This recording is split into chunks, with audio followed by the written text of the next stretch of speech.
Hi, it's Dwyer, gamblersadvisory.com, a free site, bettingangle.us, a free site. It is May 29th, 2024. Let's talk boxing. This video is going to be a bit of a tease. I'm not going to make predictions in the video. We're just going to talk about some background information. But first, remember, the opinion you should follow should be your own. Just consider this video to be a second opinion from a complete stranger online. Now I'm looking at these lines in boxing, and folks, I need to make sure people understand that nothing in sports is certain, right? You could sit there and think you have the winning ticket. I had a bet that the Pacers would make it past 4 games against the Celtics. And there I was, game 1. Had that game won. Less than 10 seconds were left. Pacers were up by 3 in Boston, right? I thought, wow, if they're doing this well in Boston, what could possibly go wrong? They threw the ball to Jaylen Brown in the corner. At the time, I thought, I'll take my chances here. He's a less than 40% three-point shooter. He hits the 3, game goes into OT, Pacers lose, they never win again. Right? Understand, I was all dressed up with nowhere to go. Tyrese Halliburton ends up getting injured. Even with less than 10 seconds left. Nothing's a certainty if the score is close enough.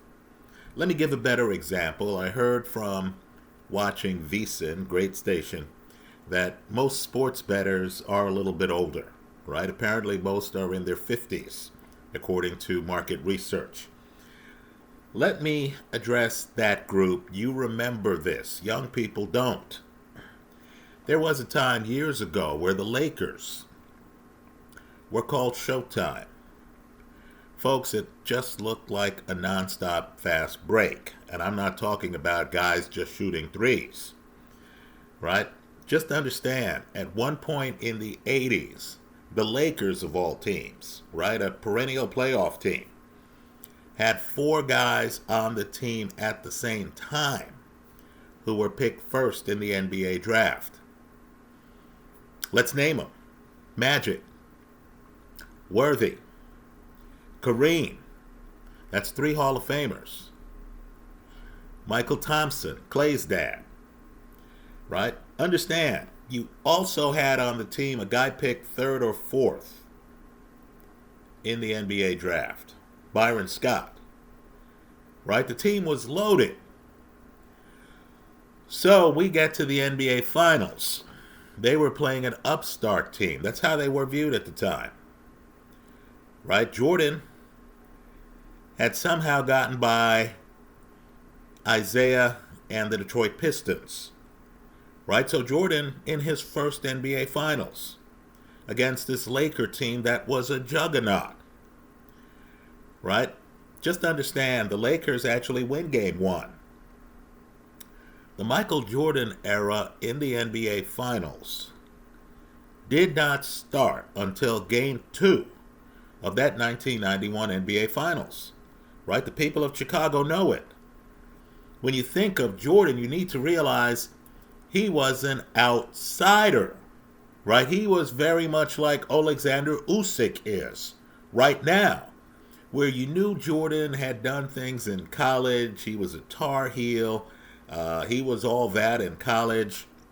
By the way, Jordan, not picked 1st or 2nd in the NBA draft. Then Jordan gets by the dynasty. That's what it was, that were the Detroit Pistons. Then, of course, he goes up against Showtime. And understand, the people holding Showtime tickets had to put up with Magic Johnson in the NBA Finals getting injured. We didn't know it at the time. But that opened the door to the Michael Jordan domination of the NBA Finals. 6 rings in 8 years, right? He took 2 years off. That's the gap. That's the gap between the 6 and the 8. Jordan lost his father, then came back to the sport and throws down a three-peat. Right? Now, I mentioned that story because you could imagine there are a lot of people today who feel that if Magic was healthy, if Magic didn't get injured, that Jordan era would have had to have waited for another year. Understand, the Lakers win game one. Right? Jordan, of course, part of the legend is 6 rings, no losses in the finals. Right? He lost individual games, never a series. Right? Well, just understand, now I know history is written by the winners. I know now we look back and we say, oh, come on, Jordan, Scottie Pippen, Grant, they were unbeatable. Right? The Bulls were all that. Folks, that's not the way it felt in 1991. Right? If you were on the West Coast, and I was in Orange County, I was in Newport Beach back then. If you were on the West Coast, you thought this was going to be another ring for Jerry Buss. Right? Folks need to remember the Jerry Buss era with the Lakers. Right? The Lakers, believe it or not, actually existed before Shaq and Kobe. Right? And I'm just telling you, the Showtime Lakers of the 80s would have smoked Shaq and Kobe. One man's opinion. Right? By the way, the Sacramento Kings almost did if that game was officiated correctly. The Kings would have smoked Shaq and Kobe. I know people are shaking their head. Hey, look, player, I lived through the era. Well, let's tie that into boxing. Right? Just understand the unexpected happens, especially in boxing. Right? I was watching a fight between Zhilei Zhang and Philippe Ergovic. I was looking at Ergovic. I thought Ergovic was the heir apparent. The next thing I knew, Zhilei Zhang with his right hand, his off hand, knocked down Philippe Ergovic. Stuff can change that fast in boxing. So let me just make a few points here. Some of the lines are skewed right now. I believe in some fighters. I believe those fighters are going to win. But I'm betting situations. Right? So there's some big names right now, huge names, who are going off at long odds in fights that carry much more risks than the betting line suggests. Right? Let's be clear here. Let me just make a few points here. I'll name a fight. I've done a video for it already. So Joe Joyce against Derek Chisora. I don't like the odds. I wish they were different. I think Joe Joyce wins that fight. I'm taking Joe Joyce. Right? I like the odds enough to take it, but let's say I'm not thrilled about it. Right? Let's name another fight. And you should be concerned here. I think the world of David Benavidez. Today, I believe Benavidez beats Canelo. Right? This grove stick fight, folks, it's complicated. Benavidez is in a new division. Right? Didn't Grovestick have his moments against Arthur Beterbiev? That fight goes a few rounds. Grovestick from distance looked like the better boxer to me. Didn't Caleb Plant go the distance against David Benavidez? Right? Understand, Caleb Plant is predominantly one-handed. That's my take. Folks, feel free to disagree with me in the comment section of this YouTube video. Grovestick is very two-handed. Are we certain that Benavidez is going to be able to find Grovestick early in the fight? Because if we're not, then the betting line in that match is ridiculous. Boxing is a competitive sport. It has big names, just like basketball had Magic Johnson, right? Understand, even without Magic, that Laker team had, Kareem, Worthy, right? Hall of Famers, right? Even without Magic. And they lost to Jordan, right? Hindsight's 100%. In the moment, are you sure that in a new division, David Benavidez warrants these odds? In my favorites folder, and it's a 5-year-old video, you'll find out a big secret of Jack Catterall's. In the interview, Catterall is talking about how he was lucky early in his career to have sparred with Floyd Mayweather and Canelo. Right now, let me just say this. You look at Catterall's style, right? He has his non-dominant hand draped around his waist. But yet, with that non-dominant hand, he's able to get off a very good jab. Right? You notice, too, that it's hard to hit him in the body because Catterall has his hands in such a way where he's wearing body armor. In other words, a necessary part of Catterall's style is his defense. I thought Josh Taylor looked underdeveloped compared to Catterall. I'm not saying Taylor isn't the bigger puncher,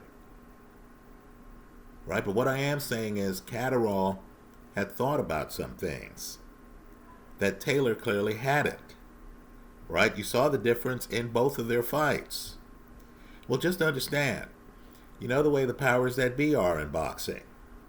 Someone spotted Catterall. Catterall's only loss, we'll call it a loss, was that first fight to Taylor, right? The way the powers that be are. People are hanging around. Someone sees this Catterall guy. They hear about this Catterall guy. They bring in this Catterall guy, and the guy is so good that after sparring with Floyd Mayweather, he ends up sparring with Canelo. Right? People are on the phone. They're like, hey, we need to prepare our guy. Here is a slick, promising southpaw no one has heard about. Now, let me say this. Jaron Ennis has just signed a big deal with Matchroom. I'm a big fan of Jaron Ennis. Right? I would have loved to have seen Ennis against Terrence Crawford. I'm a big fan of Terrence Crawford's. Right? But I concede that sooner or later, older fighters need to move on to big money fights. Right? They can't spend their limited lifespan in the sport fighting young, very promising up-and-comers. Right? Jaron Ennis is on my list of one of the very best in the sport. Right? Jaron Ennis is certainly deserving of a shot with Terrence Crawford. But that's not going to fill the coffers as much as Crawford-Canelo. Right? Crawford-Tim Tszyu. Crawford, who realizes that he's older than Canelo, needs to make a payday before he starts getting all this gray. Right? Now, what I want folks to consider is the pressure Jaron Ennis is under. He just signed a big money deal. He's now fighting in Philly. Right? He's from that Philly area. I'm just telling you, you have a whole group of people in the sport. Azuma Nelson comes to mind, who preferred fighting away from home. Right? One of the secrets to Alexander Usyk might be the fact that he fights away from home. Right? Sometimes it's a blessing when you aren't from that vibrant boxing hotbed where promoters want to have fights.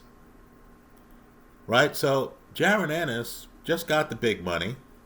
Now he's going to be fighting at home, and he's fighting a guy whose nickname is the Crippler, Cody Crowley. What you need to know about Crowley, besides the fact that he's unbeaten, besides the fact that, like Catterall, he's a southpaw, is the fact that Crowley has hung around the Mayweather gym. Crowley has been part of the Mayweather ecosystem. Folks, it's not just Mayweather, right? It's the other people in the Mayweather ecosystem. We might not have heard of Cody Crowley, but understand, Cody Crowley has been sparring with some of the best in the sport. And more than a lot of fighters. I personally believe, even though I considered Mayweather to be a freak athlete when he was in his prime, I believe one of the biggest edges Mayweather had over opponents was his mental approach. It's clear that Mayweather sat down, and Mayweather, from a boxing family, let's give credit to the whole ecosystem, right? His dad, Floyd Mayweather, was a fighter, once fought Ray Leonard, right? Roger Mayweather was a champion in the 80s, right? Fought people like Pernell Whitaker. I'm sure Roger Mayweather doesn't want to remember that Whitaker fight. We do, right? Understand, Jeff Mayweather is an esteemed trainer in the sport of boxing. In other words, Floyd is from a boxing family. Floyd has crafted skills that many in the sport don't have, right? You look at some Mayweather fights. Renato Hernandez was actually a pretty good champion, right? Hernandez fought Oscar De La Hoya back in the day. He's completely outgunned against Floyd Mayweather, right? The Manny Pacquiao fight looked like a mismatch. Pacquiao, after that fight, felt a need to give an explanation for his performance. That's when we heard that Manny had a sore shoulder. You know, Mayweather fought Canelo. Folks, that is the least competitive fight Canelo has had, right? He's had some controversial fights. That Austin Trout fight, I still question. I'm one of those who questioned the Miguel Cotto fight, right? The Erislandy Lara fight, I question that fight. Okay, fine. You'll find very few people, very few, who believe that Canelo was even competitive with Floyd, other than the judge, who I believe called that fight a draw. Right? And so just understand, when you hear that a defensive-oriented young guy is in the Mayweather ecosystem, right, folks, you need to look hard there. Right? Catterall, years later, right? Again, the video I've posted in my favorites folder is something like 5 years old. Years later, Catterall is talking about how he benefited from being part of a Mayweather camp. How he even looked at how Mayweather carried himself and how Mayweather dealt with the press.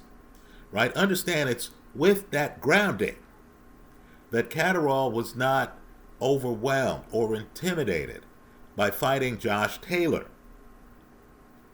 Right? Who, let's be clear here, and I know some of you are saying Taylor was overrated. Right? Let's remember, Taylor beats Regis Prograis. Taylor then, in the United States, beats Jose Ramirez. Right? Understand, you can only go back and change history so much. Right? With that background, for Josh Taylor, Jack Catterall was not intimidated. Right? You should look at the odds of this Jaron Ennis, Cody Crowley match.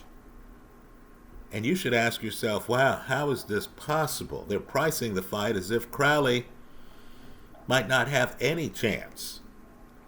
Now let me point out the other side of the play. Gambling's dangerous. I was one of those people, let me raise my hand here.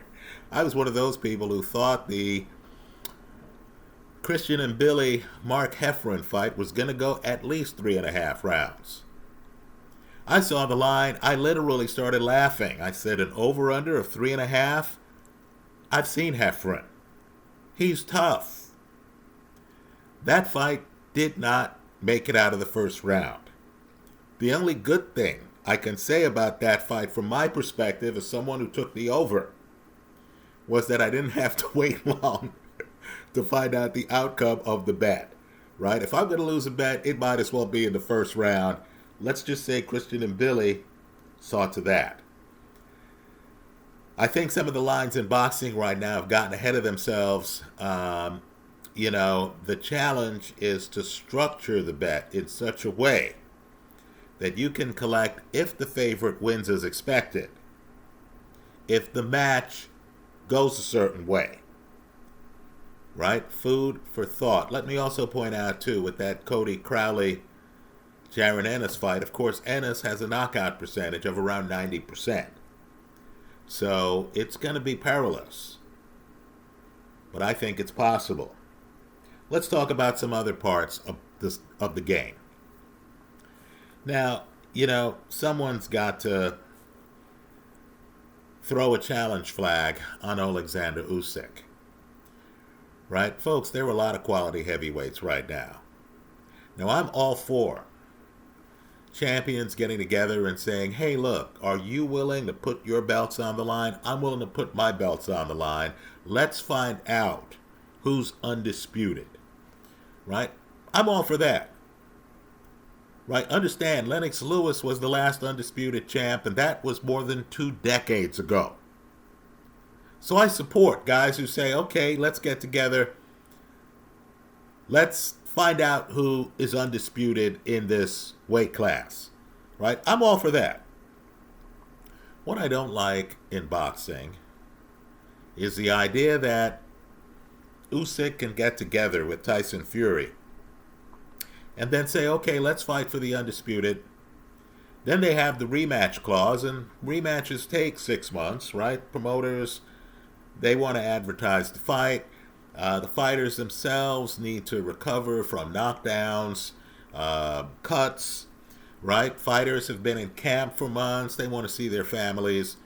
I get it, right? But just understand, that deprives everyone else in the division from fighting for the title, including guys who have been avoided for years, like Filip Ergovic. So one sanctioning body said, hey, we're not going to stick around, right? We'll sanction the undisputed fight, then we're going to support our mandatory, right? If the winner of the undisputed fight doesn't agree to fight our mandatory, then our belt is open. We're going to have a fight between 2 deserving guys for the right to wear our belt. Well, of course, Usyk has now said, hey, I want an exception. I want to hold on to that title. I want to hold on to that title for my next fight with Tyson Fury. Right now, I don't like that. Usyk already has been the undisputed heavyweight champion. Right, player, you accomplished that. You're in the record books. You get in a room with Lennox Lewis, the two of you can laugh and shake hands and know you had a shared experience. Right, but how long is Filip Ergovic supposed to wait for a shot at a major belt? How long are the other guys supposed to wait for a shot at a major belt? Right? Guys can't have the belt and then decide they're only going to fight once or twice a year. And they're only going to fight certain guys, and they're going to have rematch clauses that prevent everyone else from participating in the party. So I personally hope that Usyk gets stripped.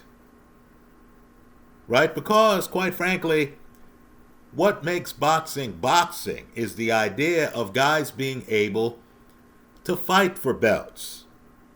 And in this automatic rematch era, right, even an AJ is on the outside looking in. Right? So I want to see what happens. Ergovic, of course, is fighting Dubois. Right? I want there to be more heavyweight fights, right? Understand, the division has gotten older. Tyson Fury's in his mid-30s, and Usyk is older than that. The guys are fighting less. The guys have already been paid handsomely. The sport's so skewed in terms of age that you hardly have 20-something-year-olds in the mix. There are very few of them. Right? And so my point is this. I want guys getting shots now. Right? I don't want to wait until Fury and Usyk figure out who's the boss between the two of them, and then find out that certain guys are now too old to be effective. Right? Look at the average age of Deontay Wilder and Zhilei Zhang. Right, folks? Boxing's a young man's game. We have to give these older fighters an opportunity. Right? In a perfect world, I'd love a situation where guys are undisputed and fight often. That's not the world we live in. Given that reality, given the fact that the Fury-Usyk fight is not until December, for crying out loud, and given the fact that you and I know, if the second fight is close and one guy wins by one round on the third judge's card, we're going to want a trilogy.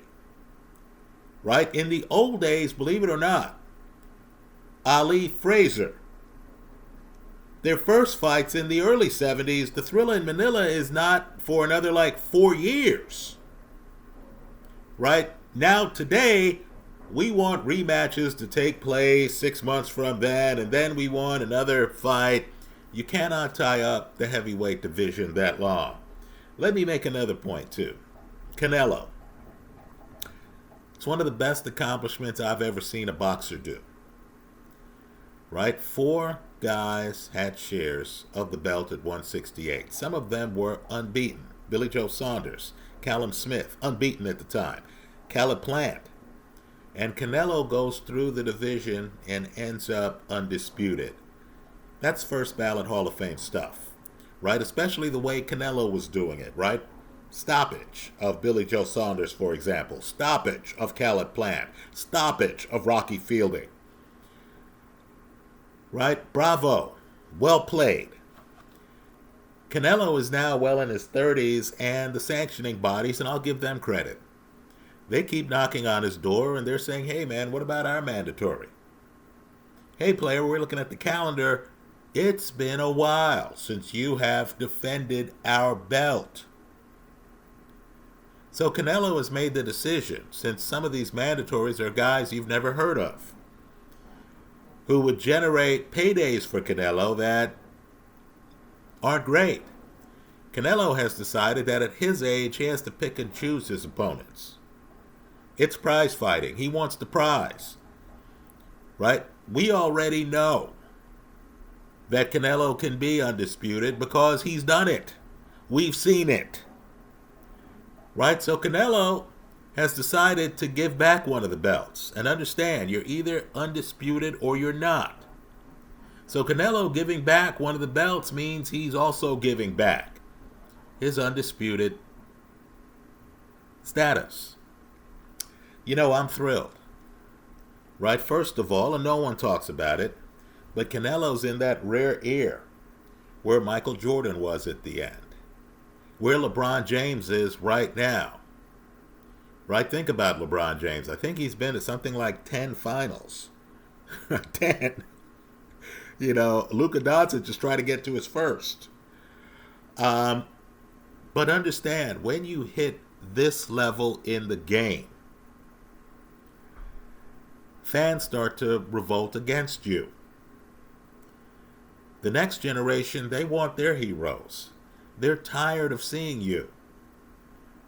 Right? I keep telling people, I watched an All-Star game where Jordan throws down the first triple-double I had ever seen in an All-Star game, and they gave the MVP to Glenn Rice. Right? Understand the deal with LeBron. You're looking at LeBron's numbers. Folks, if LeBron were 25 with these numbers, we would all know intuitively that he deserves the max under the salary cap. The idea that LeBron's doing this in his very late 30s is simply preposterous. Jordan didn't pull this off at this age. Kareem didn't pull this off at this age. Right? It's just LeBron fatigue. Well, in boxing, we have Canelo fatigue. His Jaime Munguia fight didn't do that well in pay-per-view. Right? Let me just say, I was online, and a lot of people were rooting for Jaime Munguia. Right? Canelo's in the news more for not fighting Benavidez than for who he's actually fighting. And understand, we can't blame Canelo when he fights an undisputed champion, Jermell Charlo. And Jermell Charlo runs for all of the fight. Right? Don't blame the guy who was trying to get the knockout and who actually got a knockdown in the fight. Right? Understand, Canelo can drop a John Ryder. Ryder gets off the canvas. Ryder lands some punches late in the fight, looks good late in the fight. Of course, the next day, all the boxing articles are, Canelo has slipped. Canelo couldn't stop this guy. So if I'm Canelo, right, and I have kids, I have a family, my boxing career, as glorious as it's been, is really more in the rear view than the front view. Right? I've already made an extremely compelling case to not just be a Hall of Famer, but to be a first ballot Hall of Famer. Right? If I'm Canelo at this point, I'm thinking, hey, let me pick my opponents. I'm not going to try to defend 4 titles. I'm not going to fight 4 mandatories every year. Right? I'm old enough where I should be able to sleep in late. I'm old enough where I should be able to go to the boxing gym just to wave at guys and, drink juice and watch young fighters, as opposed to putting on the gloves and hitting the pads and being in the ring myself. But I need for sports fans to figure out where this leaves us. You have a great situation now at 168 pounds. There was a time when Demetrius Andrade, of course, looked at 168, and he saw Canelo. He saw David Benavidez. Right? He thought, gee, what am I, a guy at 160 who's now older, doing in this division? Folks, now there's an opening. Benavidez is at 175.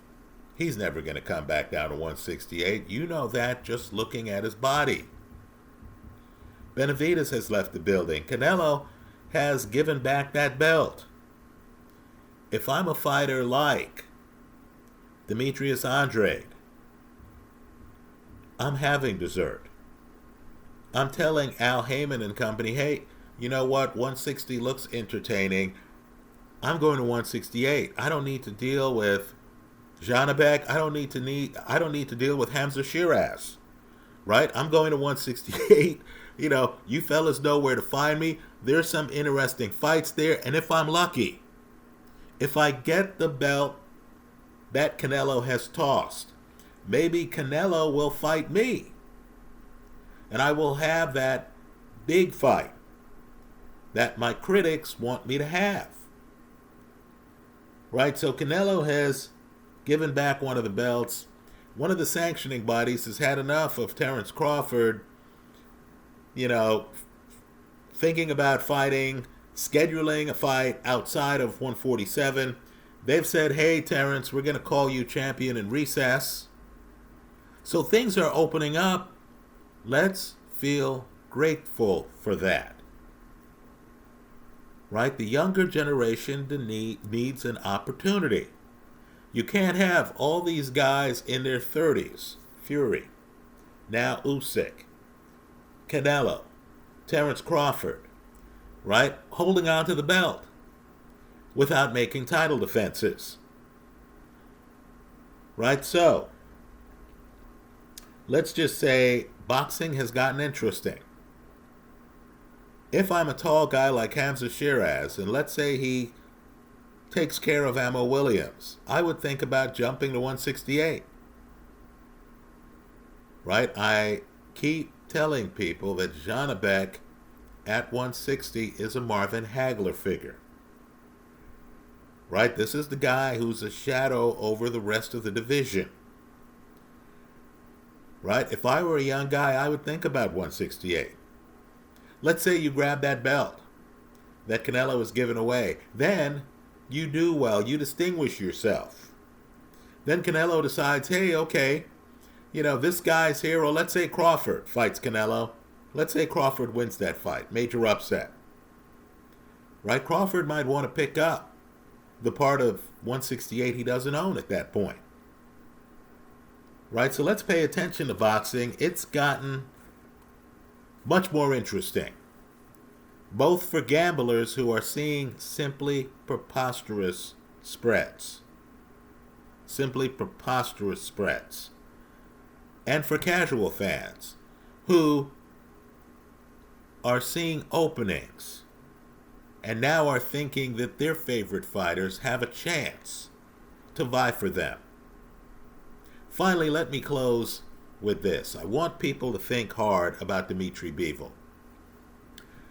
Right? Bivol signed to fight Arthur Beterbiev at 175. In other words, this is a guy who, is willing to take big fights. One of his wins is over Gilberto Ramirez, who's a champ at cruiser. Right? The weight limit at light heavy is 175. The weight floor at cruiser is 200. Now, folks, Dmitry Bivol can't jump up to 185 or 190 and then decide he's going to lose 15 pounds to get back to light heavyweight. Understand the difference between super middle at 168 and light heavyweight is only 7 pounds. Right? So I've read the comments here online. I understand people are upset with the Bridgerweight division. Right? Okay, fair enough. Let me make the other argument.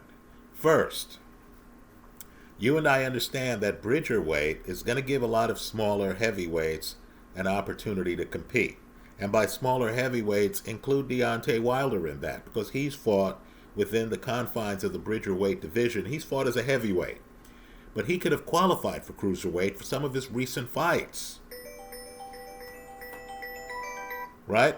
Just understand. If you were to create a super cruiserweight division that would take you up to 212, that would be around the midway point between cruiser and Bridgerweight. Right? Just food for thought. Understand, too, there are fighters out there like George Foreman who believe, former fighters, former champions, multiple champions, who believe that smaller guys who are more coordinated have the advantage at heavyweight. Wasn't one of the problems that Tyson Fury had in the second half of his fight against Usyk the fact that Usyk was more coordinated? So I fully expect that there will be a time when you have Bridgerweight champs who also hold the heavyweight title. Well, let me just say, Usyk, of course, he's an outlier. He made the jump from cruiser, which is up to 200 pounds, to heavy. But, of course, he's 6'2", 6'3". Right? Should a cruiser have to gain all of that weight to compete in the next weight class? Should a cruiser have to gain 24 pounds to compete up around the Bridgerweight level? So I would make the argument here, and I know it's going to be unpopular. Okay, fine. Part of my job is being unpopular. Let's have a super light heavyweight division, right, between 175 and 200. I understand boxing has the Michael Spinkses, the Bob Fitzsimmonses, the Roy Joneses who made the jump from light heavy to heavyweight champ, right? But my point to you is, while it's possible, shouldn't we allow someone like Bivol to be able to gain a few pounds and to still be close to his natural body weight. Right? For Bivol to leave 175 today, he would have to go up to cruiser. Also, if I'm the cruiserweight champ, why isn't there a super cruiserweight division? Especially since you have middleweight at 160, you have super middleweight at 168, then you have light heavy at 175. So within that 15-pound range, you have 3 weight classes. How come with the bigs, it goes from 175 to 200, and then from 200 to 224 or so? Shouldn't we have more weight classes? And if I'm a sanctioning body, why am I not thinking in terms of more sanctioning fees for having these extra weight classes? I mean, we're already a long way away from when Henry Armstrong fought and you only had 8 weight classes. Right? So to the extent that we have a super lightweight division, a super middleweight division, what's wrong with having a super cruiserweight division or a super light heavyweight division? Let me hear from you in the comment section of this YouTube video. Let's just say Bivol, who himself now is in his 30s, is stuck at 175. Unless he's going to go Tomas Ademic and gain all the weight to be able to fight at the higher weight class, right? And understand, once you go to cruiser, you really can't come back down, right? You know, Roy Jones went from light heavy to heavy. Understand, for his bout at heavy, he did not weigh 200 pounds. When he came back to light heavy, things fell apart on him, didn't they? Those are my thoughts. Let me hear yours in the comment section of this YouTube video. And I'd be remiss if I were talking about all these weight jumps, right? Middle, light, heavy, heavy, without mentioning the great Bob Fitzsimmons. If you don't know who he is, I encourage you to look him up. Thanks for stopping by.